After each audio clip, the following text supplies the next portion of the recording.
歡迎收看《寰宇全世界》，帶您走進全世界。全球各地的觀眾朋友，大家好，大家平安，我是何榮。兩岸大事國際焦點，深度剖析，打開視野。透過 YouTube 收看的朋友，請您幫我們按讚、訂閱、加分享，動手開啟小鈴鐺。也歡迎您告訴我們在哪個城市打卡收看。歡迎大家多多的表達您的觀點、看法，跟我們互動。當然，別忘了幫我們熱推一下。好，來歡迎今天的3位來賓。首先是前大使、資深外交官金文吉大使，何榮好，各位朋友大家好。另外是文化大學新聞系教授莊伯仲老師，大家好。還有軍事戰略專家邱時興老師，何榮好，大家好。好，觀眾朋友們，我們知道這個禮拜跟下個禮拜在國際上都有大事情啊。那這個禮拜我們知道美國拋出了14點的談判協議，讓美伊現在的僵局看似有了一些新的進展。而下個禮拜呢，眾所矚目的習川會，中美元首的高峰會即將登場，會牽動着什麼樣的國際局勢呢？好，那先來看這個禮拜呢，川普啊，就是美方先拋出了在美伊議題上的14點談判協議，但重點上面來看呢，整個大方向看起來似乎像是先在宣布說這一場戰爭呢可能要走到盡頭了。那衝突是不是真的準備要結束了呢？後續的細節啊，會在接下來的30天內呢，雙方再來好好的仔細談來確認。而在5月7號這一天呢，我們也看到了荷姆茲海峽呢發生了零星的交火事件。這美伊雙方的交火，根據路透社的報道，說是雙方持續1個月停火以來的最重大的考驗。而根據伊朗國營媒體的報道，表示伊朗軍方在荷姆茲海峽這個地方叫做葛西姆島啊，跟敵軍當然就是美艦展開了交火。葛西姆島呢是伊朗在波斯灣最大的島嶼，當然也是伊朗在波斯灣呢最大應該是因為最大呢是因為上面大概有15萬人居住。另外呢，在島上還有一座海水淡化廠。而美軍強調，這次開火呢是基於美軍有3艘驅逐艦遭到了襲擊，包括了特拉克斯頓號、佩拉爾塔號以及梅森號。那麼在通過荷姆茲海峽前往阿曼灣的時候，伊朗發射了多枚飛彈，出動了無人機，還有呢多艘的小型船隻對美軍攻擊，所以呢等於是回擊啊。那美國總統川普在問到這件事情的時候呢，因為媒體問他說，這是不是代表說美伊之間的停火終結了，又要開打了？他的回應是沒有，這個停火還在進行，仍然是有效的。從川普的發言呢，也聽得出來啊，試圖要淡化這次的零星交火。那形容呢，美方對於伊朗的報復性打擊只是輕輕的拍一下。好，首先立刻來先請教邱老師哈，因為從美伊雙方這個最新發生的衝突的理由，還有發生的區域來看哈，您覺得這中間有什麼樣事有蹊蹺嗎？伊朗對現在川普的處境以及美國的情況非常的了解。那我們也可以知道，就是前2天的這個雙方的交火，看起來像是交火，可是就我們實際上就是一直在追蹤整個狀況的變化。以這樣子的規模跟這樣子的打擊方式，其實雙方都非常克制。我們大概可以用一些比較具象化的形容，就伊朗想要給美國施加壓力，但是又怕你萬一施加壓力太大，萬一美方報復，那停火中斷怎麼辦？是，所以我們可以知道，其實伊朗也不想要停火中斷。雙方其實都很克制，雙方都非常克制。那不管是美國在跟伊朗交火的過程，或者伊朗革命衛隊在嘗試試探對美國這3艘驅逐艦的編隊的攻擊，其實雙方都非常克制。但是很顯然，就是雙方在現在背後其實都有必須要做一些什麼事情的這個需要。對，尤其對伊朗來說，因為你無限期僵持在荷姆茲海峽被封鎖這個情況沒有得到突破，那對伊朗時間就未必對伊朗有利。第二個是美國總統川普即將要訪問北京，那現在最好的情況就是不要讓北京想起過去2月28號到現在美國所承受的這一切，他想要以一個勝利者的姿態進入北京。那當然我們知道，對外的宣傳可以這樣，就你可以一直不斷的講你贏了，但是你實際上踏到北京的時候，其實雙方都知道到底發生什麼樣的事情。對，但是無論如何，還是必須要維持表面上美國是占優勢的態度。老師，您提到這個啊，因為我們知道這個美伊的衝突已經超過了60天了啊。那當然，這個現在很多的分析也在看，其實對川普來講，時間壓力是一個非常關鍵的因素。因此呢，剛剛您提到這個下禮拜中美元首會這個習川會，現在是全球都非常的矚目因為下周就要登場了。那從最新美方所提出來這14點的談判協議看得出來是不是？因為也看到一些說法是川普急着要下車了那您怎麼看呢？反正呢，伊朗就順勢，那伊朗也不希望，剛剛您提到了衝突也不要再擴大了。但我們如果真實的從一個衝突模型來評估的話，美國再繼續打下去沒有道理。沒錯，因為美國拿到最大利益的可能性很低了。那對伊朗來說，這場戰爭繼續延續下去，對伊朗也沒有好處。我們要知道這一場賽局已經就是當戰爭走到現在這個情況，其實我們非常好適用那個賽局理論來評估，因為對伊朗來說，戰爭繼續發生繼續打下去，對伊朗也沒有好處。所以雙方勢必在現在這個時間點去找到共同的最佳利益，而目前共同最佳利益就是按照目前這個模式停火下去，然後在某一個情況底下，雙方不傷顏面的把這場戰爭結束掉。對，那現在的問題就是我們剛剛講的前提就是不傷顏面。川普不能下不了台，伊朗也不能得不到賠償。这個時候，因為他們本身就是打結的繩子的兩端，這時候必須要鬆一些。對，現在必須要，但是他沒辦法自己鬆開，他必須要有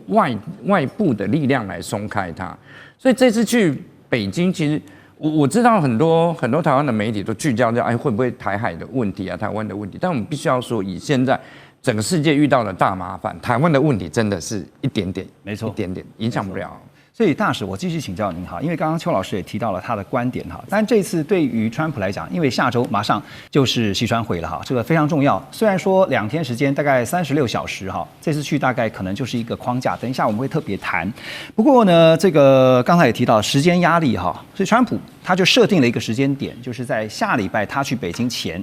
總要在伊朗的這一個衝突上面，起碼要暫時畫下一個終點，是這樣子。對，因為現在就是要簽那個所謂就是那個備忘錄嘛。對，備忘錄它是一個怎麼講呢？是一個純意求同，然後它算是一個框架，也就是說它先得其名，那其實它的實質內容呢慢慢談。對，那為什麼先得其名？它叫停戰的一個這個備忘錄，所以他拿到這個停戰這個招牌，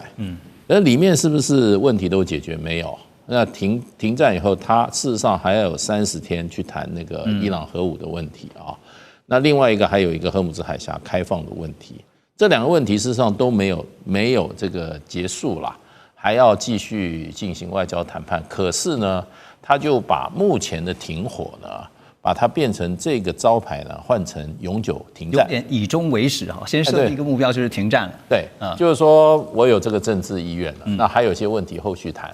那當然會不會遵守不曉得，起碼在這個下個禮拜4之前拿到這一塊招牌，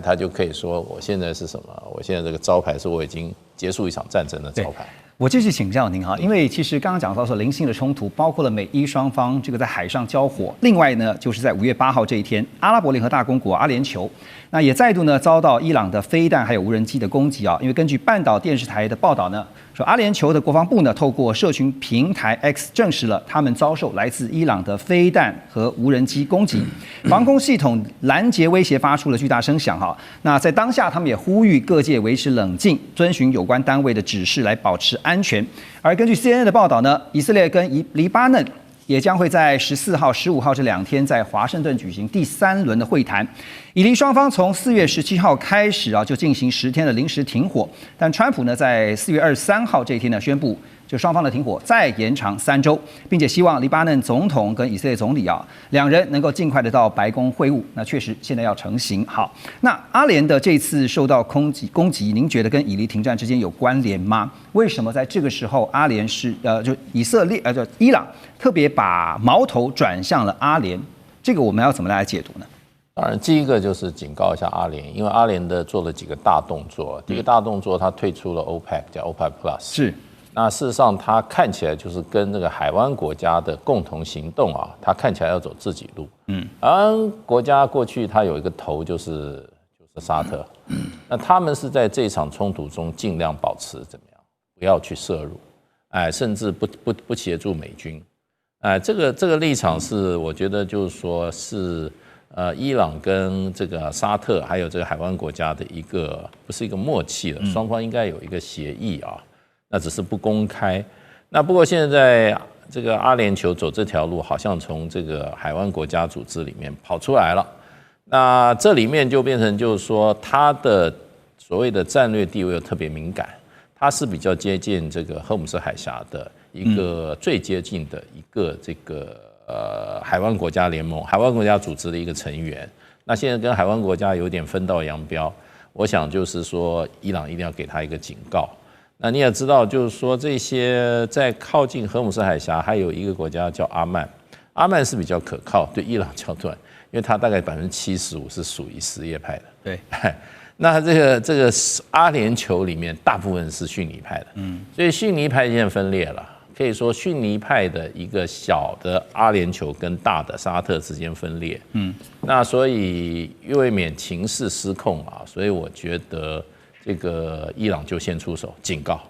那事實上阿聯酋並沒有跟伊朗直接衝突的本錢，而且它最脆弱，因為他想要做什麼？他想要做金融中心，想要做美國的境外的這個所謂的這個 AI 的運算中心，這些東西，說實話，你要一個比較有保障的安全環境。所以看到最近海灣國家他們在這些做法上面確實令人玩味哈，包括您剛剛提到沙特最近這個領空它也不開放哈。那現在就是看說，有一個問題，在這場衝突結束之後，有人在討論是美國在中東，特別是海灣國家，他們向來強調的保護傘會有什麼影響？保護傘已經破了，而且保鏢現在變強盜了。保鏢現在就是說把這個所保護的地區搞得一片戰火，他還做什麼保鏢？對，所以現在已經在換保鏢了。現在是巴基斯坦了，那巴基斯坦後面就是中國大陸啊，對不對？現在就在把這個中東的安全保護傘，尤其是對這個什葉派的，對這個遜尼派來講的話，就兩條路嘛。第一個把美國力量擠出去，把這個大陸的力量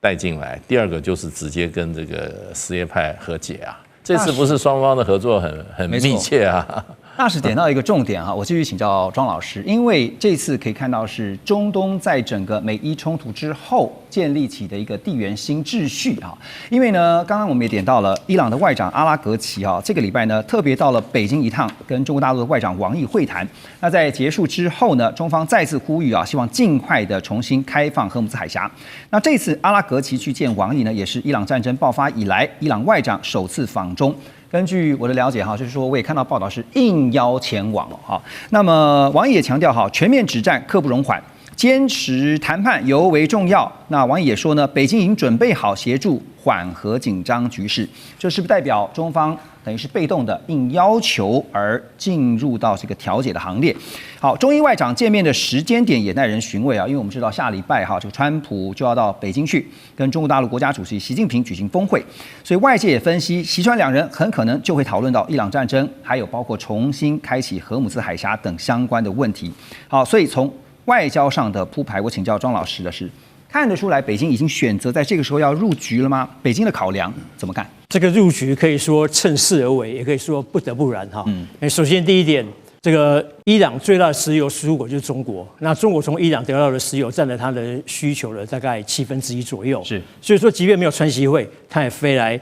得進來這一局不可，因為關乎了這個產業的供應鏈跟經濟命脈。第二個則是主持正義，大家不要忘了哦，3年前，也就是2023年3月的時候，當時啊，這個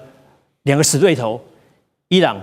這個伊斯蘭共和國跟沙烏地阿拉伯王國這兩個國家因為新仇舊恨翻臉很久了，斷交7年，在中國的一個協調之下，雙方攜手恢復邦交。所以這樣的一個時機呢，讓中國又認為我有一個主持正義的機會又來了。第三點呢，則是打伊朗牌。好，那你美國台灣牌，我有伊朗牌。那剛剛如主任所講的，中國在幾個方面畢竟對美國還是有所求的，比如說關稅問題。科技制裁、南海衝突，還有台灣問題，借由這個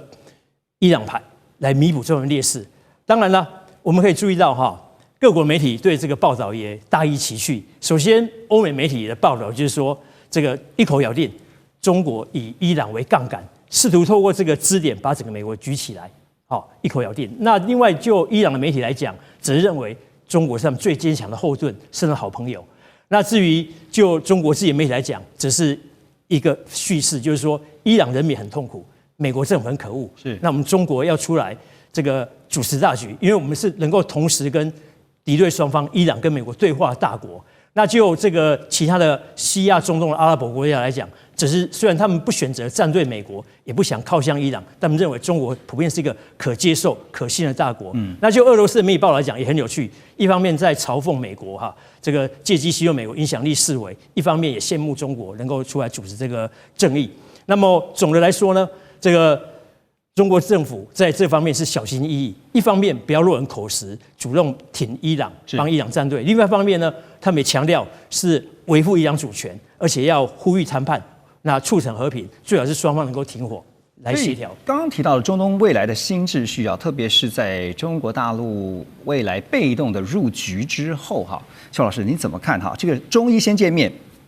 對下周中美之間對美國的牽制是不？我想。阿拉格齊應王毅的邀請到北京這一趟，他不是單純的只是就是大家見面 say hello。我想，因為目前這個外交場域非常的特別，因為他是在一個川普即將到北京拜訪的前夕。那我們也知道，在過去這麼長一段時間，其實美方有很多的需求。對伊朗的一些條件或者是溝通，其實希望透過中國來勸伊朗就接受，因為最起碼中國跟伊朗之間的管道或者是某一段的，就是伊朗信得過。那不管中國大陸願意或不願意，但他現在已經被迫成為這個進到這個局裡面的角色。當然，在這個情況底下，在雙方進一步就是習近平跟川普見面之前，川普可能會有一些直接的或間接的想要中國幫忙的地方，但中國必須要先摸底，所以他把阿拉格齊先邀到北京，對，先大家先了解，我們可以把上下線給框定起來。一方面就是你避免中方答應了很多的東西，會造成伊朗的不開心。第二個是中方要答應美國協助解決這場戰爭的情況是伊朗可以接受的，而不是伊朗辦不到。那這些東西必須要在台面下的外交去處理，而且太早讓外面知道就沒效。對，所以目前的情形大概是這樣。中伊雙方先對一下哈，但是看得出來，就是中美元首在下周會面之前，雙方已經都在做非常多足夠的準備。稍後就來聊習川會，馬上回來。中美互動牽動全球，美中競爭，地緣爭霸。外交、軍事、科技、經濟，多元觀點，權威分析，一同掌握2026全球新秩序、新賽局。每周6日，寰宇全世界帶您走進全世界。歡迎回來，寰宇全世界。好，我們就來看下周即將要登場、眾所矚目的習川會啊。那麼現在看起來，美國手上的籌碼似乎並不多，而且在川普行前呢，現在又增添了不少的變數，他手中的籌碼又少了一點。我們要說的是，這個禮拜啊，美國國際貿易法院他們最新的裁定出爐，判定川普全面課徵10%關稅的這個政策是違法的。貿易法庭合議庭啊，3位法官當中，最後是以2-1。的這個投票結果啊，評議結果認定，當前還沒有未能達成法律所規定，所以不可以援引1974年的貿易法第122條來加徵關稅的門檻。而設在紐約的國際貿易法庭呢，也駁回了由24個州提出比照辦理的申請，拒絕發布這項判決適用所有進口商的全面禁令。這24個州當中啊，大部分都是民主黨的執政州。不過這邊呢，在台灣這邊啊，行政院經貿辦特別向大家說明啊，說這項判決的效力，目前他們所知是僅適用於原告以及華盛頓州政府而已。好，現在重點來了，關稅一向都是在川普口中啊，他說最好的字哈，也是最好用的談判工具。那大使啊，現在看到 IEEPA 122接連被判定違法，都不可適用。這對於接下來川普還想用關稅當工具，具體上會有什麼樣的打擊？您覺得？就是會造成很大的內部困擾。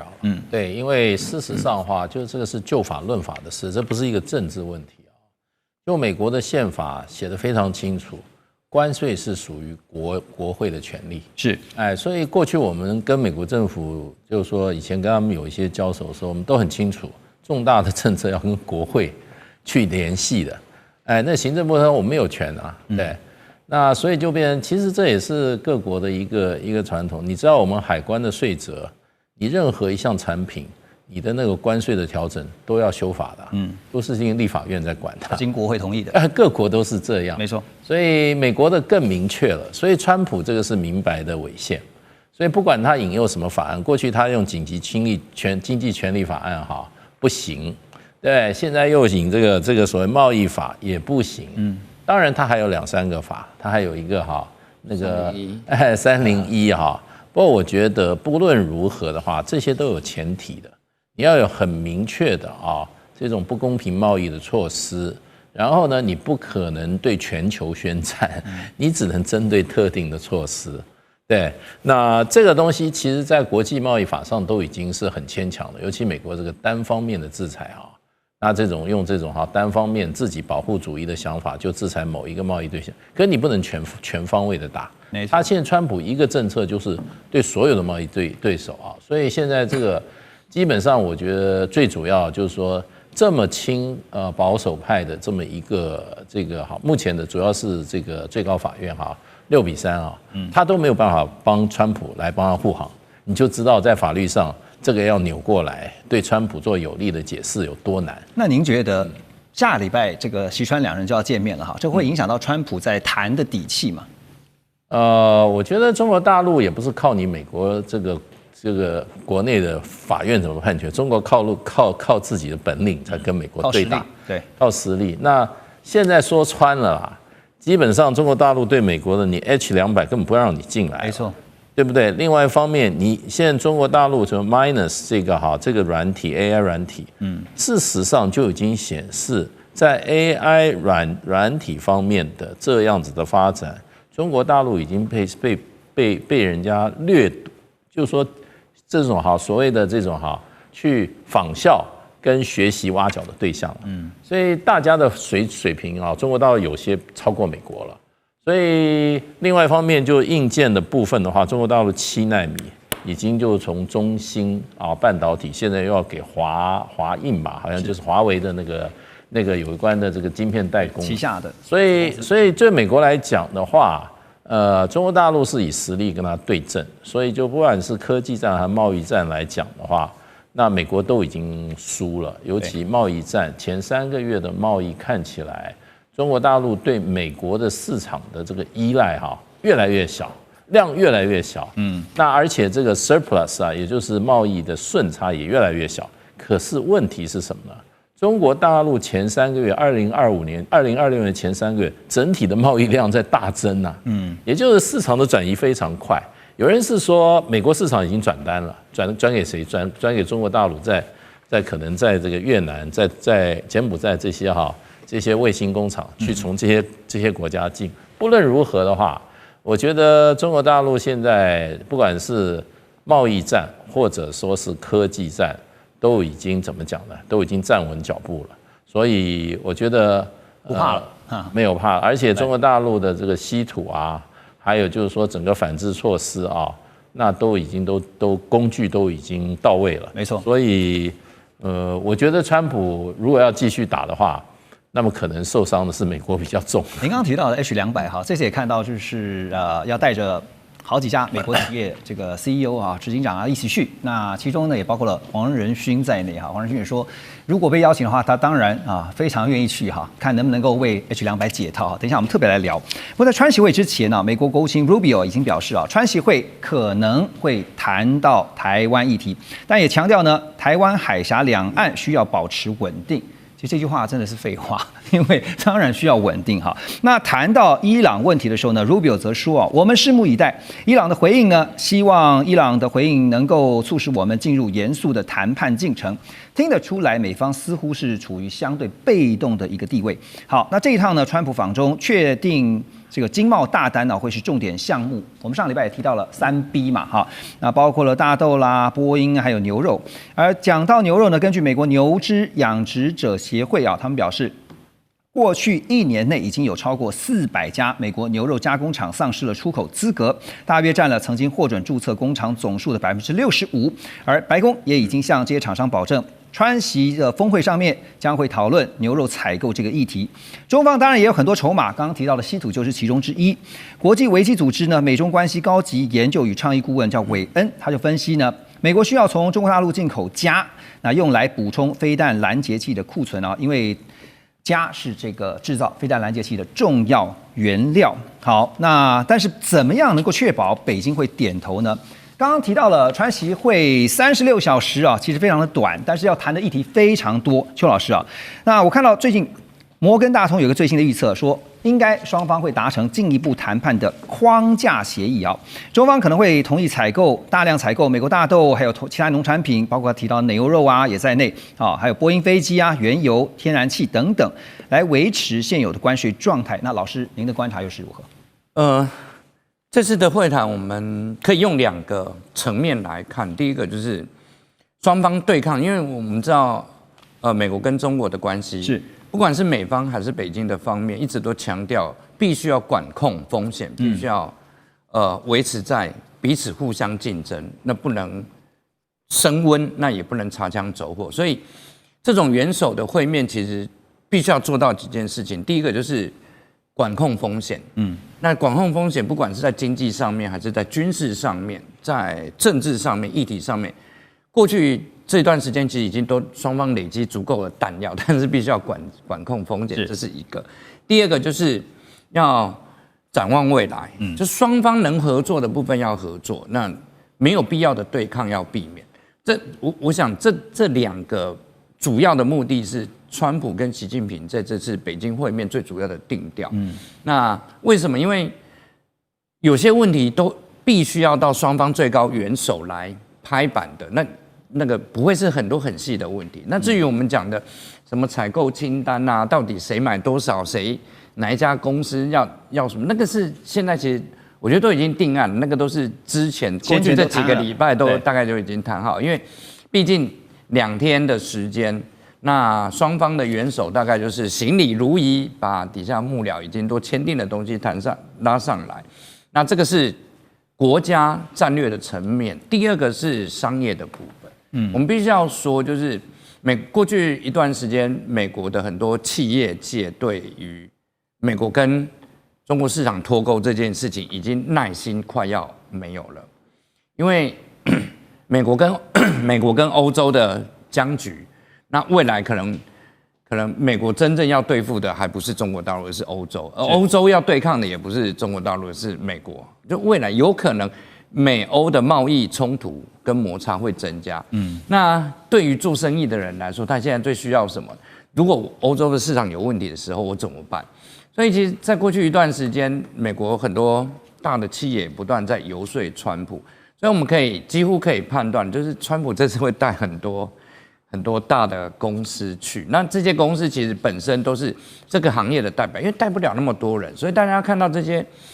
一起帶到北京去的这些，其實他就是這個行業的代表，所以我們可以看到這個名單裡面，其實就是這個行業找一個人來代表。那以 AI 這個部分，硬體的製造部分，當然就黃仁勳。那黃仁勳過去的態度，從堅定支持川普的政策到現在，就是一直拜托川普說，如果我們再技術封鎖中國大陸，未來中國大陸可以從軟體到硬體，他們都可以自己玩，那不跟我們玩了，那不跟我們玩，我們怎麼辦？賣給誰呢？對啊，我總不能賣沙特、賣阿聯酋，對，那你光是這個是沒有用的，因為晶片製造，你最後的落地的應用一定是在市場端，而市場端這邊，美國顯然的有很大的運算的能力的期待，但是我們可以看到，在美國還在大量建運算中心的時候，其實目前全球在人工智慧應用落地的部分，中國大陸已經追上來了，而且不會輸給美國。對，而這個才是像黃仁勳或者是美國很多大的企業的老闆覺得現在憂心忡忡，就是以前是中國大陸鎖國，現在是我美國鎖國，所以我們現在並不是去扣開美國以美國的身份去扣開中國大陸市場大門，我們現在是去拜託中國大陸市場重新接納我們。那這個態度跟難度又不太一樣，但我相信啊，就是我們現在其實已經就可以預期，就是這次的會談一定會是一個雙方收穫滿滿的會談。因為畢竟在現在這個時間點，這個世界有太多問題要處理。那盧比奧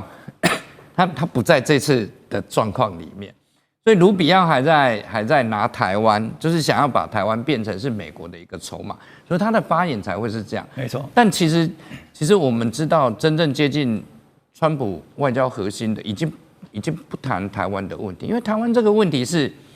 他們風險管控很重要的一環，所以現在是能不談就不談。風險管控，我們等一下特別還要進一步來做分析啊。那這次談到了採購哈，我們就來看看那隨行呢？那因為這2天陸續有一些名單出來了哈。那路透社也引述了5名消息人士當中有3個人的說法，提到說，在2017年啊，當時川普訪問中國大陸的時候呢，有29位的高階主管隨行。那這次的川習會呢，白宮跟財政部考慮邀請12家，至少啦12家美國的企業代表。剛剛邱老師也提到了是業界的代表。那美國媒體啊 Semaphore 那一報道說呢，受邀訪中的企業高層包括了 NVIDIA 就輝達，還有呢蘋果、高通。另外金融方面呢，則有花旗集團啊，另外就是波音公司啊，這些企業的執行長一起同行。黃仁勳已經表示，如果受到邀請，他非常願意陪同川普出訪。提到了波音啊，那如果這次因為看到已經有媒體報道了。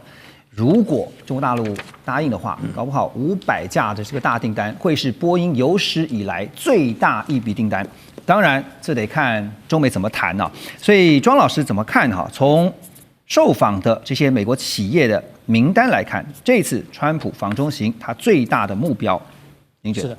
，2017年川普第一次訪問中國，當時帶的這個業界代表被封為冷戰時代結束以來最大的採購團，那也建立很多訂單。當時中美是既合作又競爭，但是合作還大於競爭。但2027年呢，10年之後，合作競爭依然存在，但是競爭遠大於合作。但是背後也透露所謂地緣政治商業化的一個味道。那我們這一次號稱12家廠商，我特別查一下媒體報道，多數都聚焦在 NVIDIA 還有 Qualcomm。還有這個波音這3家上面，為什麼呢？因為這3家過去都是美國卡中國脖子的殺手，3大殺手。反而倒過來了。對，現在呢，儘管其他還有這個農業的，也有能源的，也有金融，還有一般消費像 Apple， 但是美國媒體反正沒有把它放在那邊。那就這個輝達來講，剛剛謝老師也講了，它的 H200賣不出去。美國商務部長這個盧特尼克在日前在參議會的聽證會特別講。中國想搞自己的，他連一片都不買，所以這是黃仁勳還隨行，就這個意在言外，就看得出非常明顯。那高通呢 ，Qualcomm 呢，過去也是在卡中國5G 手機的脖子的時候的一大殺手。那現在中國全面推動手機晶片業者的這個去美化，他也嘗到苦頭，市占率幾乎沒有。那再來就這個波音來講，那自從美國跟中國鬧僵之後，波音的市占率節節下滑，被 Airbus 取代。那麼，因為這一次能夠隨行，我特別關注到這一個禮拜以來，它股票是上漲的。那這環境就是什麼？確實在地緣政治之下還要做生意。對，那當然了，這個所謂的地緣政治商業化，就是過去強調國家安全，要拉幫結黨，要對抗。但是現在呢，這個前提還在，但是不要忘了，更要做生意賺大錢。但是我也注意到歐洲媒體對這裡酸到不行，特別是英國、法國、德國媒體都在批評美國。過去你要我們去制裁中國，拉我們去制裁，結果你私下去接大單去簽了我們 EU， 讓他們覺得非常不平衡。對，所以其實我們看到大國之間的競爭下禮拜這個習川會中美2國的元首當然會談到，跟剛剛邱老師也分析到了盡可能談到自己想要的。不過呢，其實中方的工具應該也很多就算談成了這個採購呢，一次採購大量，但是可以分批嘛。對。那中間如果有變數，可以暫停嘛。所以呢，就看你給我什麼，我給你什麼，怎麼交換。我們等一下繼續回到《寰宇全世界》。中美互動牽動全球，美中競爭，地緣爭霸，外交、軍事、科技、經濟，多元觀點，權威分析，一同掌握2026全球新秩序、新賽局。每週6日，寰宇全世界帶您走進全世界。